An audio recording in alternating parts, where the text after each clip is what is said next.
vous allez bien. Je suis ravie de vous retrouver aujourd'hui pour une nouvelle présentation de l'un de mes jeux de ma cartothèque, de ma collection de tarot et d'oracles. Et aujourd'hui, je vais vous présenter un tout nouvel arrivant dans la collection. Il est arrivé en même temps que le tarot La Base, je vous l'ai déjà présenté. D'ailleurs, vous retrouvez la vidéo de présentation de celui-ci avec les autres présentations de mes jeux dans la playlist Ma Cartothèque de ma chaîne. Donc n'hésitez pas à aller fouiller dedans. Il y a plus de 70 jeux déjà de présentés de ma collection. Donc voilà, n'hésitez pas à aller fouiller à l'intérieur de cette playlist. Donc aujourd'hui, c'est le tarot des chouettes et des hiboux de Pamela Chen et illustré par Elisabeth Alba. Donc c'est un jeu que j'avais déjà vu sur YouTube et sur les réseaux, mais qui était en version anglaise. Et là, finalement, je l'ai trouvé en version française, donc je suis super contente. Je pense qu'il vient de sortir, parce qu'avant, il n'existait pas. Enfin, moi, en tout cas, je l'avais trouvé qu'en version anglaise. Donc, je suis super contente. Quand je l'ai vu, oui, je m'appelle la chouette mystique, les gars. Donc, c'était obligé que j'achète le tarot des chouettes et des hiboux, vous êtes d'accord? Donc, voilà, finalement, monsieur est arrivé dans ma collection. Donc, il est aux éditions Vega. Et il est au prix de 27 €. Voilà. Donc, dans le coffret, on y retrouve donc les 78 cartes du jeu. On a un petit sac satiné pour les ranger et les protéger. Ah, pardon, j'ai mon chien encore qui s'énerve. Et on a un livre de 232 pages, tout en couleur, explicatif, pour entrer dans le monde des chouettes et des hiboux. Attendez, je vous coupe, je vais voir ce qu'a mon chien. Voilà, désolé, je pense qu'il a dû entendre un bruit, je ne sais pas ce qu'il avait. Alors, on nous dit dans ce dos de boîte, déployez vos ailes et envolez-vous pour le royaume des chouettes et des hiboux mystiques. La chouette mystique, les gars. Inspiré du tarot Rider-Waite-Smith, ce coffret aux illustrations enchantées vous guidera tout au long de votre cheminement. Grand-Duc, Harfang, Chevêche, Effrayé, connectez-vous aux espèces colorées et puissantes de chouettes et de hiboux qui gouvernent les cartes et laissez-vous inspirer par leur sagesse. Et oui. Tout au long de votre pratique, vous apprendrez comment vous imprégner de leur perspicacité afin de relever tous les défis et créer la vie dont vous rêvez. Et donc là, vous avez des petites illustrations pour voir le type de carte que vous pouvez retrouver dans le jeu. Donc c'est une boîte cloche, hein, voilà, classique, assez grosse. Hein, voilà, si je vous montre par exemple celui-ci que je vous ai déjà présenté, voilà, c'est parce que le livret à l'intérieur est un peu grand, je pense que c'est vraiment un livre. Donc le coffret est toujours un peu plus gros. Donc, on ouvre la bête. Donc là, on a une boîte avec un fond, je dirais, couleur lit de vin. Est-ce que c'est comme ça qu'on dit, je pense? Un espèce de violet rouge. Voilà. Comme je vous le dis à chaque fois, je ne vois pas très bien les couleurs. J'ai du mal à les distinguer quand elles se sont trop rapprochées les unes des autres. En fait, si c'est un vrai rouge et un vrai bleu, je vois la différence. Si on a entre un rouge violacé ou quoi, j'ai un petit peu du mal. Donc là, je dirais que c'est un lit de vin ou... Voilà, pas aubergine, parce qu'aubergine, c'est plus foncé. Mais je dirais lit de vin, voilà, par exemple, si vous voyez un peu ce que c'est comme couleur. Donc plutôt sympa, hein, voilà, rien à dire. Ensuite, on a le livret. Alors juste, je suis un peu dégoûtée parce que je ne l'ai pas vu quand j'ai acheté le jeu. Mais en fait, là, la page a été pliée. Donc je ne sais pas si c'est quelqu'un qui a regardé le livre dans le rayon et qui l'a mal rangé, du coup, qui a plié. Ou si c'est un défaut de fabrication, je ne sais pas. Mais j'avoue, je m'en suis aperçue quand je suis rentrée à la maison et j'étais un peu deg. Mais bon, c'est pas grave. Les cartes, elles sont pas abîmées, c'est que le livret. Donc ça, c'est le livret. Ensuite, là, vous avez les cartes dans le pochon et le fond de boîte qui est de la même couleur que le couvercle. Voilà, les amis. Donc, les cartes, on va les découvrir ensuite. D'abord, nous faisons le livret comme d'habitude. Si vous me suivez, vous connaissez à savoir comment se déroulent mes vidéos. Oui, ce jeu aussi, je l'ai acheté chez Cultura, comme le tarot La Base. Je les ai achetés les deux chez Cultura. La base, je répète, désolé. Au début, je n'y étais pas du tout allée pour ça. J'étais allée pour aller chercher autre chose que de toute façon j'ai commandé. Donc, je vous le ferai découvrir dans dans quelques jours, je pense la semaine prochaine. Mais évidemment, il n'y avait plus de stock et au final, bon ben j'ai quand même traîné dans les rayons et je suis tombée sur ces deux-là. Donc bon ben écoutez, quitte à être allé chez Cultura, autant craquer. Donc voilà, j'ai ramené mes deux nouveaux amis. Et puis ben, c'était le seul exemplaire qu'il y avait de celui-ci. Et quand je l'ai vu en français, alors que comme je vous l'ai dit, ben, jusqu'à présent je le voyais qu'en version anglaise, même sur Vinted je l'avais regardé et je le trouvais qu'en version anglaise. D'ailleurs les gens le vendent un petit peu cher, je trouve que c'est un peu abusé, mais bon bref, ça c'est une autre histoire. Et du coup j'étais un peu deg. Bon après franchement je l'aurais trouvé en anglais, je pense que je l'aurais acheté en anglais. Maintenant bon, avoir un tarot en anglais ça ne change rien, on commence à... Qu'on ait le 6 de coupe marqué en français ou en anglais, ça change pas grand chose. Mais là, bon, il est en français, donc autant en profiter. Au moins pour le livret, c'est plus intéressant. Enfin, en tout cas, moi, je préfère avoir le livret en français. Mais bon, après, si j'achète qu'un jeu et que le jeu, j'ai pas livré rien et que c'est juste pour avoir un tarot, je peux le prendre en anglais, ça me dérange pas. Mais bon, là, voilà, j'aime bien l'idée d'avoir le livret puisqu'il raconte une histoire quand même, donc c'est plutôt cool. Donc là, vous voyez qu'il est aux éditions Vega, donc il fait partie du groupe Guitre et Daniel, et donc il est de 2024. Voilà, et donc on est sur le texte qui date de 2023. Voilà, et à la base, le titre original de l'oracle, enfin du tarot, pardon, est le Tarot of the Owls. Voilà. Donc là, on a une petite note dédiée à tous mes amis à plumes, en particulier à ceux qui paient leur loyer en neuf. Je pense qu'elle doit avoir des poules. Alors le livret est très joli, il est en couleur. Vous voyez? Donc je pense que vous savez que je vais vous dire, je suis contente parce que le livret est en couleur. J'adore le livret quand il est en couleur. C'est tellement plus sympa et ça rend tellement plus honneur au travail des illustrateurs et voilà des images. Voilà, on a des jeux magnifiques. C'est tellement dommage quand le livret ne rend pas honneur aux cartes. Mais bon, bref. Donc voilà, vous voyez qu'on a des grandes images, des grandes illustrations des cartes en couleur, donc en pleine page, c'est génial, moi je suis trop contente. Donc là, on a un sommaire, donc le livret, il est en 1, 2, 3, 4, 5, 6 chapitres, voilà. Donc là, on a une nouvelle illustration en couleur. Donc là, on a en introduction l'appel, donc ça nous explique en fait... le royaume des chouettes et des hiboux. Donc en fait, l'autrice, enfin la créatrice a créé tout un univers autour des chouettes et des hiboux. Et je trouve ça génial en fait, ça nous fait vraiment rentrer dans ce milieu mystique du royaume des chouettes et des hiboux, c'est cool. Donc j'aime bien quand dans les livrets, ils racontent une histoire comme ça fait rentrer dedans. Voilà, ça donne un petit côté féerique au jeu et je trouve sympa. Donc là, il y a toute une histoire. Voilà. Hop, qui fait quand même plusieurs pages. Donc là, on a de nouveau une illustration en couleur. Donc on a le chapitre 1, les règles du royaume. Donc elle nous explique un petit peu comment utiliser le jeu. Hein. Voilà, donc il nous dit qu'il est sur une structure de Rider-Waite-Smith. Ensuite, il y a une partie arcane majeure, une partie arcane mineure. Je vous lis pas tout, hein. Évidemment, vous le découvrirez si éventuellement un jour vous avez ce coffret en main. Donc après, elle parle des cartes royales. Donc les cartes royales, ce sont les figures de cour. Mais elle les appelle les cartes royales. Donc ensuite, on a un survol des suites liées aux éléments. Donc elle nous dit que les bâtons, par exemple, correspondent au feu, à l'action, à l'aventure, la créativité, la carrière, l'expansion, la passion. Elle nous parle des épées, des deniers et des coupes. Donc ça, c'est plutôt sympa. Si vous êtes débutant, ça vous donne déjà une base pour comprendre quelles sont les 4 familles dans le tarot des mineurs. Donc et à quoi elles correspondent. Donc c'est plutôt cool. Mais après, ça, c'est vraiment ce que vous retrouvez un petit peu partout. C'est un petit peu le classique de l'explication des 4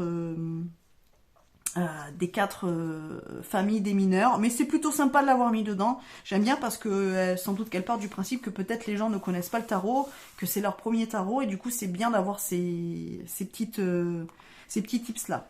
Donc là on a de nouveau une illustration en couleur et pleine page. Donc là on a un petit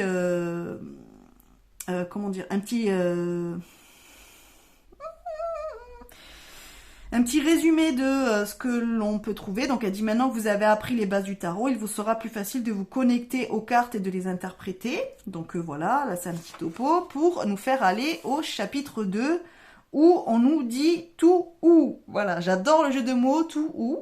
Ça le fait plusieurs fois dans le livret, je trouve que c'est sympa. Donc une nouvelle illustration en couleur et en pleine page. Donc là, c'est pareil, elle nous explique par exemple la méthodologie pour nettoyer le tarot, pour interroger le tarot, pour mélanger et tirer les cartes. Lire les cartes, donc ça c'est plutôt sympa. Donc là il y a un exercice de pratique quotidienne du tarot et un outil à tout ou faire. J'adore, je suis trop fan. Ça sent, donc je suis trop fan. Et donc c'est plutôt sympa. Donc ça c'est la partie plus on va dire pratique, voilà, pour savoir quel rituel mettre en place, comment vous voulez utiliser le jeu, comment vous voulez tirer les cartes, des choses comme ça. Donc c'est plutôt sympa. Voilà, c'est pareil, bah, si vous êtes débutant et que c'est votre premier tarot, bah, ça vous donne déjà un petit peu des tips pour savoir comment commencer un tirage, comment on l'utilise, comment on mélange les cartes, tout ça. Donc voilà, c'est plutôt sympa. Donc après, on arrive au chapitre 3, déployez vos ailes. Donc là, on nous dit, le moment est arrivé de vous envoler vers l'univers magique du tarot des chouettes et des hiboux. Donc voilà, là on part sur le nouveau chapitre avec une nouvelle illustration pleine page et couleurs. Et donc là, on a des tirages. Donc on a le tirage à une carte, le tirage à 3 cartes. Donc là, elle explique plusieurs méthodes pour faire un tirage à 3 cartes. Donc par exemple le passé, présent, l'avenir, ce que l'on trouve un peu dans tous les livrets. Donc on peut faire aussi la situation, l'action, le résultat. On peut faire l'esprit conscient, l'inconscient, la réalité physique. Par exemple, vous voyez, on peut en 3 cartes, on peut faire plein de tirages. Hein. Franchement, le tirage 3 cartes, il est super cool. Hein.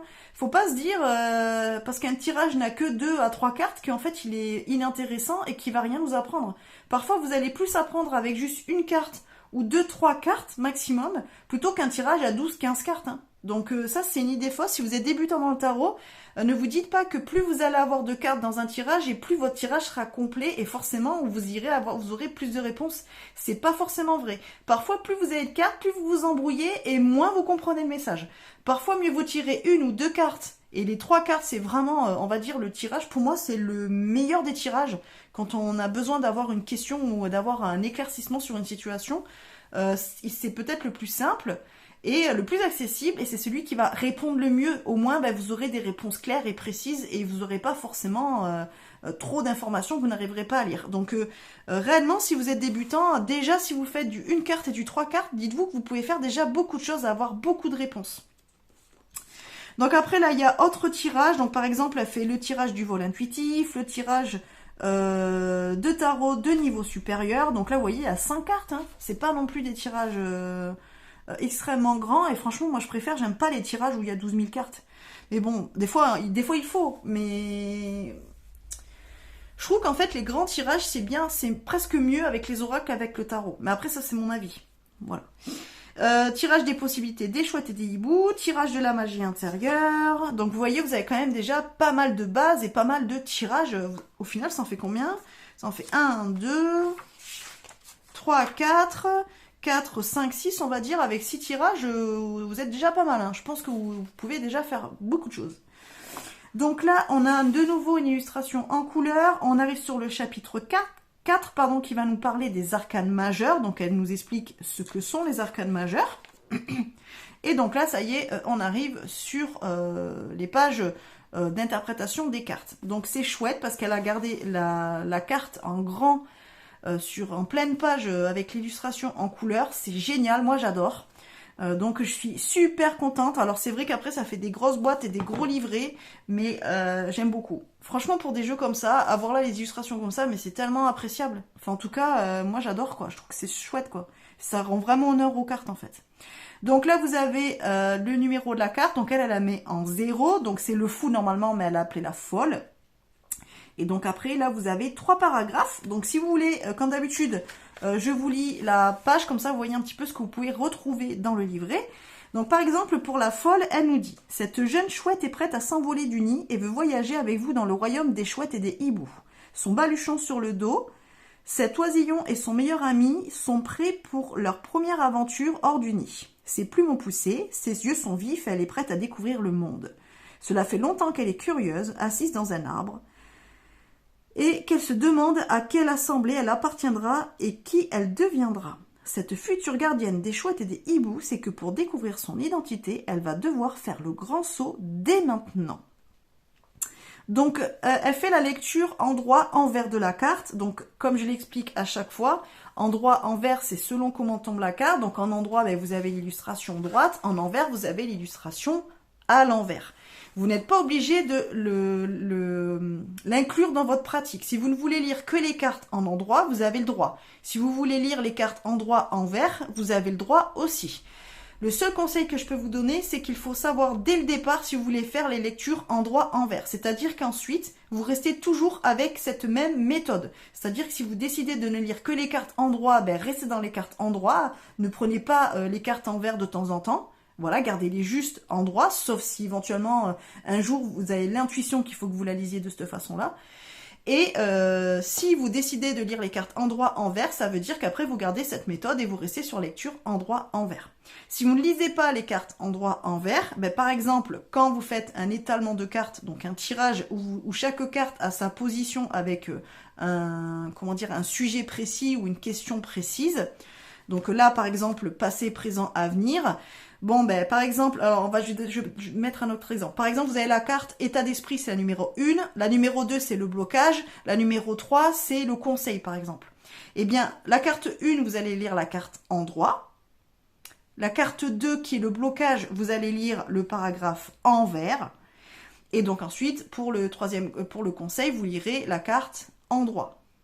Voilà, donc en fait, c'est pas positif, négatif, c'est simplement si ça c'est en position de blocage ou de faiblesse, ou si c'est en position plutôt lumineux, par exemple, ou de force. Donc vous pouvez le lire comme ça. Après, ben, si vous lisez la carte en envers, ben, elle tombe en envers, ben, vous lisez le paragraphe en vert. Point. Donc, on nous dit pour la sagesse des chouettes et des hiboux à l'endroit. Êtes-vous vraiment en pleine prise de Êtes-vous vraiment en pleine prise de risque ou avez-vous travaillé jusqu'au moment présent? Il se pourrait que ce moment vous ouvre une voie facile vers votre avenir. Même si vous avez l'impression de sauter d'une falaise ou d'une branche d'arbre, vous attendez ce moment depuis longtemps. Vous vous êtes préparé à une nouvelle aventure et maintenant celle-ci se présente à vous. Même si vous ignorez où cela vous mènera et ce qui se passera, vous savez que c'est quelque chose que vous devez faire. Cette décision peut sembler insensée, mais vous savez que d'infinies possibilités vous attendent sur ce chemin et que vous êtes enfin prêt. Si vous lisez la carte envers, sauter d'un arbre sans avoir volé n'est pas une sage décision. Prendre de gros risques peut parfois s'avérer payant, mais si vous n'avez pas les compétences ou les outils nécessaires pour atteindre vos objectifs, peut-être devriez-vous d'abord prendre le temps de les acquérir. Ne faites pas preuve d'imprudence et ne prenez pas des risques inutiles qui ne seront jamais payants. La peur de laisser passer quelque chose ne vous mènera nulle part, même si l'occasion ne se présentera peut-être pas, ayez confiance, quelque chose de bien meilleur viendra à vous. Donc vous voyez, en fait, c'est pas forcément positif, négatif, mais c'est juste un autre point de vue où là, on vous dit, ben, allez-y, foncez, et là, on vous dit, attention, est-ce que tu es vraiment sûr que c'est le bon moment? Est-ce que tu penses que tu es prêt ou pas? Pour ça, voilà. Donc là, on vous demande d'être moins impulsif, en fait. Le seul truc que je trouve dommage, c'est qu'elle n'a pas mis de mots-clés.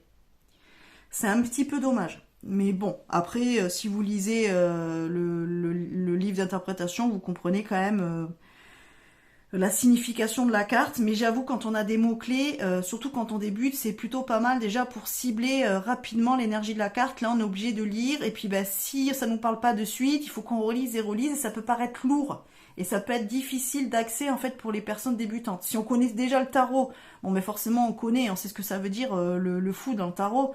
Mais là, si on connaît pas, c'est vrai que le fait qu'il n'y ait pas des mots-clés, je trouve dommage. C'est le seul petit point de moins bien que j'aurais dit. Mais après, sinon, les explications sont très claires et faciles quand même de compréhension. Donc ça, on a pour toutes les cartes. Alors, ok, donc là on est sur le soleil, le jugement, le monde.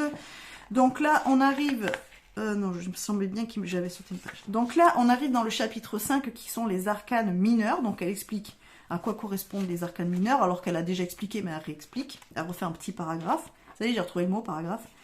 Donc là on a l'assemblée des bâtons, puisque elles, ce ne sont pas des familles, mais ce sont des assemblées. Voilà, donc pareil, vous retrouvez l'illustration en grand sur pleine page avec le nom de la carte, un petit paragraphe interprétation générale, on va dire, et après endroit en vert. Donc ça, vous retrouvez pour toutes les cartes. Et une fois que vous avez passé de l'As au 10, on arrive donc dans l'assemblée... Ah d'accord, en fait elle a fait 10. Après on arrive dans l'assemblée des épées. Ensuite on est sur les deniers. Et sur les coupes. Voilà. Et donc là on arrive dans les cartes royales. Donc en fait elle a rangé au fond les cartes royales. Donc là on a les servants. Donc les servants ce sont les valets ou les pages. Voilà, donc elle nous les a tous mis, donc servante de bâton, servante d'épée, de denier et de coupe. Donc ensuite, on a les cavaliers, donc avec un petit paragraphe explicatif, hein, pour que vous captiez l'archétype des cavaliers.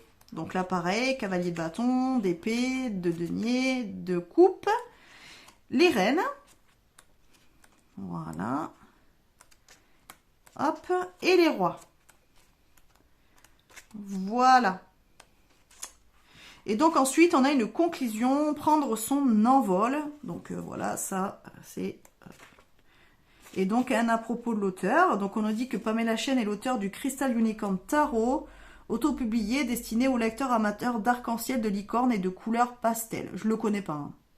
Elle est également l'auteur de Witchling Academy Tarot et du Enchanted Crystal Magic, publié aux éditions Llewellyn. Je sais pas comment ça se dit. Voilà, sa mission est d'aider les esprits créatifs et visionnaires à accéder au potentiel, aux opportunités du champ quantique, en ouvrant leur conscience énergétique à l'infini des possibles et à la véritable magie.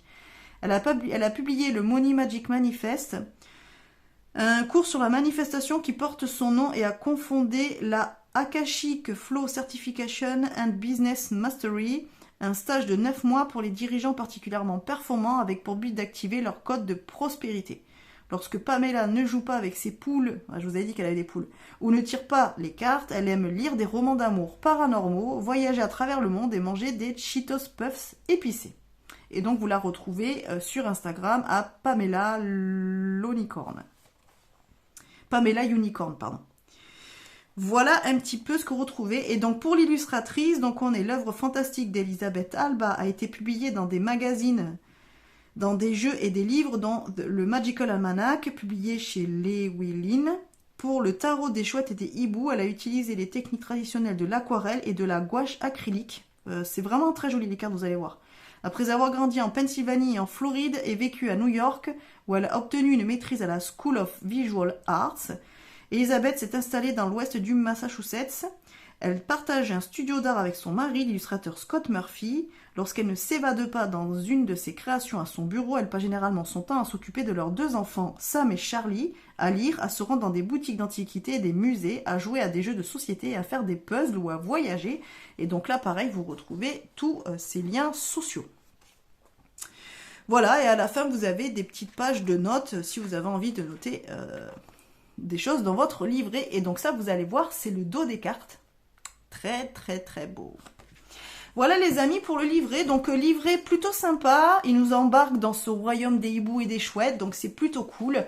Voilà, le seul truc que j'aurais à dire de négatif, comme je vous l'ai dit, c'est simplement qu'ils n'ont pas mis de mots-clés. Et je trouve que c'est un petit peu dommage parce que ça oblige à lire le texte. Et vraiment, si on n'y connaît pas, si on ne s'y connaît pas en tarot, je trouve que c'est peut-être difficile à appréhender. À mon avis, il faut travailler beaucoup avant de bien comprendre. Après, bon, voilà, les illustrations sont quand même parlantes, mais voilà, pour apprendre le tarot, parfois c'est mieux de commencer déjà avec des mots-clés pour capter le sens de la carte, pour avoir au moins un mot-clé par carte, et ensuite voir pour approfondir. Mais bon, le livret est quand même bien, il est joli, il est agréable à feuilleter.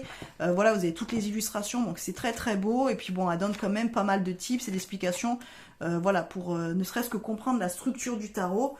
Donc voilà, c'est plutôt sympa. Et puis si vous connaissez un petit peu le Rider-Waite-Smith, ben, comme il est basé dessus, vous retrouvez quand même un petit peu les mêmes imageries. Donc vous allez vous y retrouver quand même. Mais voilà, seul petit truc hic, j'aurais bien aimé qu'il y ait au moins 2-3 mots-clés par carte, ça aurait été sympa. Voilà, maintenant pour les cartes. J'ai soif les gars, je parle trop. Alors... Donc vous avez un petit pochon pour les ranger dedans. Bon, le pochon, il accroche un peu, hein, ça fait un peu pas très bonne qualité, mais bon, franchement, c'est plutôt cool d'en avoir mis un quand même dedans. C'est appréciable parce qu'il y en a de moins en moins. Alors, les cartes. Là, vous avez le dos. Donc, en termes de taille, on est sur une taille classique de tarot, hein. Les cartes sont assez brillantes, donc je pense qu'elles glissent de malade, déjà quand on les a en main. Voilà, pour faire l'éventail, celui qui adore, il est génial, hein. Là, pour le coup, je peux pas, il accroche pas, il est top, hein. Là, vous faites un super éventail. Alors, les cartes, pour moi, glissent un poil trop. Donc, après, à voir avec le temps, quand on l'utilise, si ça glisse un petit peu moins. Mais j'avoue, les cartes, elles glissent pas mal, quoi. Donc, après, je pense que ça va laisser quelques traces de doigts. J'aime pas trop, mais bon, comme c'est bien coloré, c'est pas comme si c'était noir, on va peut-être moins voir que des cartes noires, mais voilà, je sais que ça va laisser un petit peu de traces, c'est un petit peu dommage, mais bon, sinon c'est cool.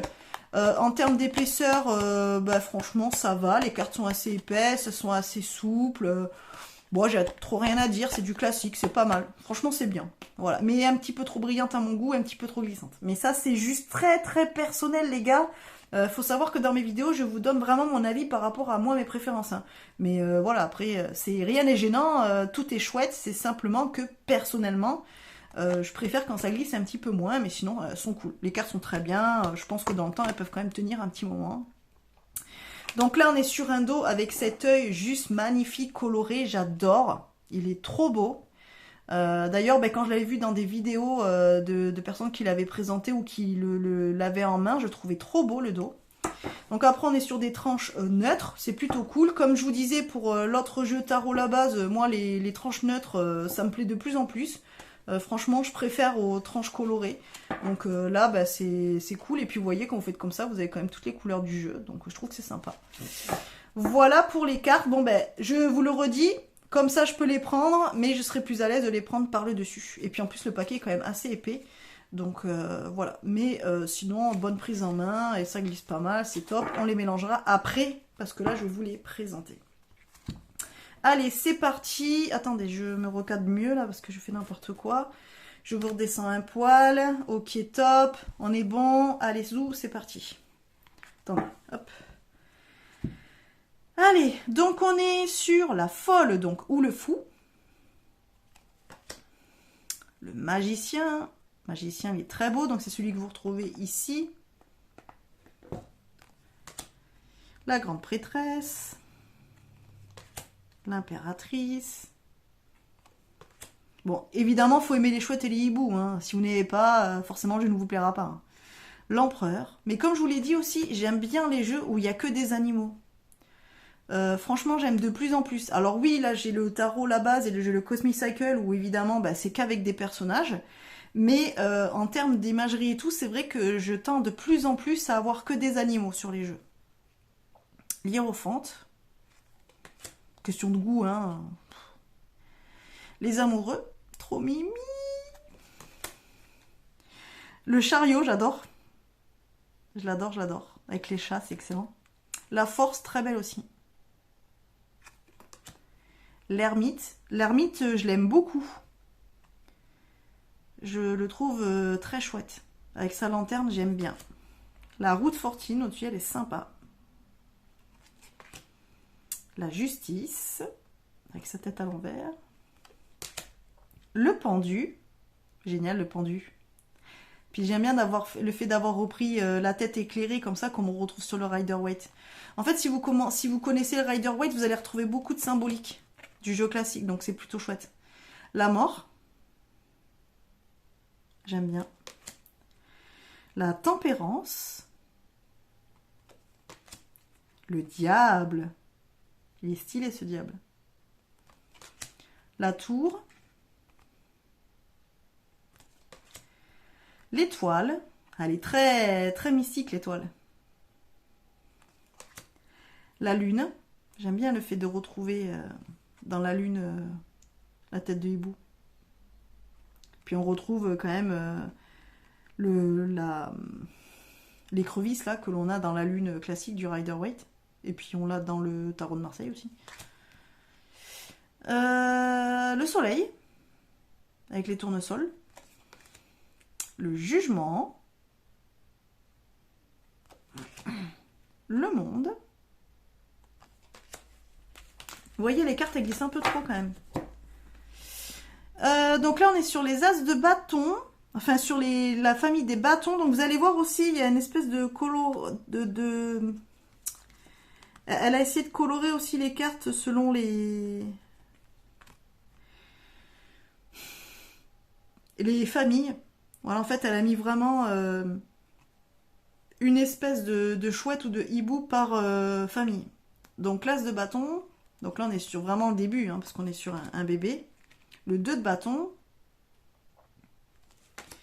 Le 3 de bâton, voilà, qui est très représentatif du Rider-Waite-Smith. Et vous voyez, c'est tout le temps les mêmes, le même hibou. Ou la même chouette. Le 4 de bâton, bon là aussi, hein, c'est classique. Hein. Le 5 de bâton. Le 6. Le 7. Le 8. Donc ça, c'est la carte que j'ai tirée ce matin. Le 9 de bâton. Le 10. Et ensuite, on est dans la famille des épées. Donc, on retrouve un bébé, l'as d'épée. Et donc, vous voyez, là, on est sur vraiment une autre espèce. Donc là, on est sur une chouette. Le 2 d'épée. Le 3. 4. 5. 6. 7. 8. 9, 10. Ah, les épées, ouais, elles sont pas stylées. Hein. Enfin, elles sont stylées. Si, elles sont stylées, mais elles font flipper, quoi. Je trouve que dans ce jeu, elles sont un petit peu hard, en plus, les épées. L'as de denier, donc on retourne sur le bébé. Avec les pièces, avec le hibou dessus. Donc, 2 de denier. Et vous voyez, donc là, maintenant, elles sont vertes, les chouettes. 3 de denier, le 4, le 5, 6, 7, 8, 9, 10. Donc maintenant les coupes. Donc là on est sur autre chose, hein, on est sur les chouettes effraies. 2 de coupe. Le 3.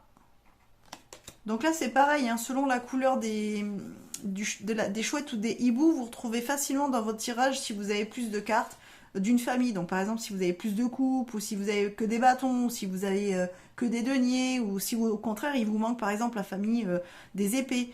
Donc je trouve que c'est chouette quand ils font ça. J'aime bien quand il y a une suite en fait. Qu'on arrive à différencier les suites autrement que par le nom. Voilà, le 6, 7, 8, 9, le 10. Donc là, on retrouve l'arc-en-ciel hein, qu'on a dans le Rider-Waite. Et puis là, c'est pareil, on a le petit chapeau que le bonhomme a aussi dans le Rider-Waite. C'est bien parce que je pense que chaque carte, vous retrouvez un symbole que vous avez dans le Rider-Waite. Je trouve que c'est cool. Enfin, bon, je trouve bien. Et donc là, on arrive dans les cartes royales. Donc là, on a la servante de bâton. Servant d'épée. Ah, je suis désolée, ils sont en train de nettoyer ma rue. Du coup, il va y avoir du bruit. Vous n'avez pas de chance, vous, entre le chien qui aboie et... Servante de denier. Donc, servant de coupe. Donc là, on a le cavalier de bâton. Je vais attendre qu'il passe. Voilà, bon, je suis désolée, on les entend encore un petit peu, mais ils s'éloignent. Donc normalement, on les entendra moins fort. Donc le cavalier d'épée, cavalier de denier, cavalier de coupe, la reine de bâton, reine d'épée, reine de denier, reine de coupe, les rois, donc de bâton. On retrouve la salamandre là. Le roi d'épée. Le roi de denier. hop là, pardon. Et enfin, le roi de coupe. Voilà les amis pour ce tarot des chouettes et des hiboux. Donc je vous montre un petit peu comment ils se mélangent. Je vous remonte un poil. Voilà, donc ils se mélangent très bien, comme vous pouvez le voir. Alors les cartes, vous pouvez les lire endroit envers, mais selon comment est le jeu, ben, vous allez facilement voir avec le dos si la carte est endroit ou envers. C'est un petit peu dommage. Un petit peu, c'est un petit peu dommage. C'est un petit peu dommage, mais le dos est tellement beau, donc voilà. Après, ça à vous de voir comment vous voulez lire les cartes ou pas. Hop. Donc vous voyez, les cartes glissent par contre beaucoup. C'est un petit peu dommage, moi ça me gêne un peu. Mais voilà, ceci dit, on voit qu'elle saute pas mal. Vous voyez, on a eu quoi? On a eu l'ermite. Ben oui, l'ermite, c'est ma carte préférée, les gars. Je vous l'ai dit déjà 12 000 fois si vous me suivez. L'ermite, c'est ma carte préférée du tarot, au moins dans les arcanes majeures, mais même du tarot, c'est l'ermite. Et encore que plus ça va, plus en ce moment, j'aime bien le diable. Mais l'ermite, c'est quand même ma carte, donc c'est plutôt cool qu'elle soit tombée. Vous voyez, en plus, vraiment, elle a sauté du paquet. Hein. Donc voilà pour le jeu, il se mélange bien, comme vous pouvez le voir. Hop, les cartes sautent pas mal aussi. On a eu quoi maintenant? On a eu le 3 de denier.